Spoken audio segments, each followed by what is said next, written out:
If everyone agrees the problem exists, why can't they agree on the solution? And if that is where infrastructure stops being just a technical issue and it becomes a debate. Because if you look at infrastructure from the outside, you might assume that most people would agree, after all, everyone uses the same systems, the same roads, the same power plants, the same water plants, and the same communication networks. And on the surface, there's a lot of agreement. Most people recognize when things are breaking down. Most people don't enjoy delays, outages, or rising maintenance problems. But that agreement doesn't last long. Because when you move from identifying the problem to deciding what to do about it, the conversation changes. And this is where the pushback begins to appear. The last 4 videos, we've built a foundation. We've talked about what infrastructure is, why it matters, why it becomes a problem when it falls behind, and how we even begin to think about paying for it. Now we need to go a level deeper. Not into the problem itself, but into why the conversation around the problem becomes so complicated. Before we continue, if you enjoy this kind of nonpartisan, common sense discussion, feel free to like the video, share it with someone who might find it useful, subscribe to the channel, and as always, there is a full PDF of the policy in the description below. Sure, some of it comes from cost concerns. Infrastructure is expensive, and large-scale projects require long-term commitments of public money. Some of it comes from efficiency concerns. People question whether government-led projects always deliver the best results, whether the timelines are realistic, whether the budgets are accurate. Some of it comes from trust. Trust in institutions, trust in contractors, trust in whether a promised outcome will actually happen. And those concerns are not unreasonable. They are part of why infrastructure debates are so persistent.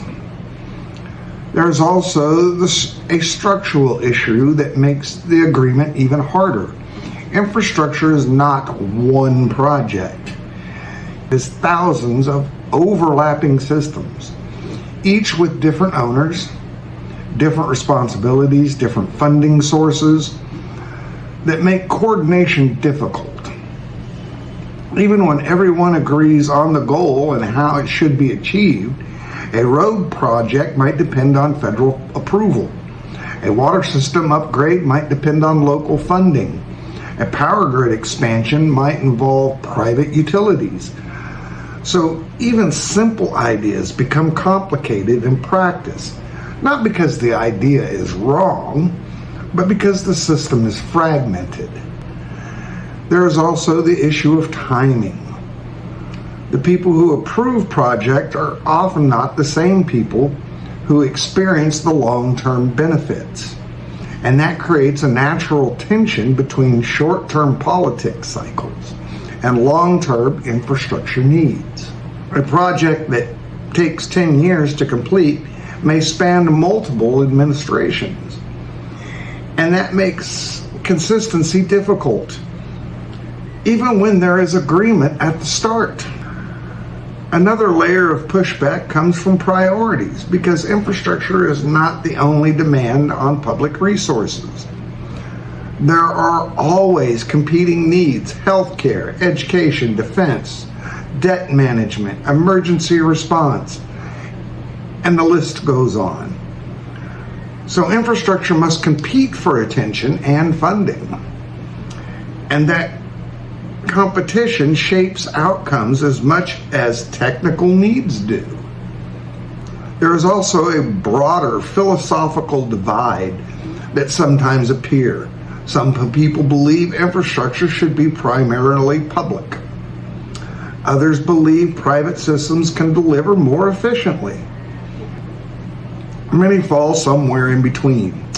And those differences shape how people interpret the same problem. Even when two groups agree that a bridge is failing, they may disagree on who should be fixing it, or how it should be funded, or even what the timeline should look like. There is also another factor here that often gets overlooked. In many debates, it's not about disagreement over policy. It's about the difficulty of compromise itself.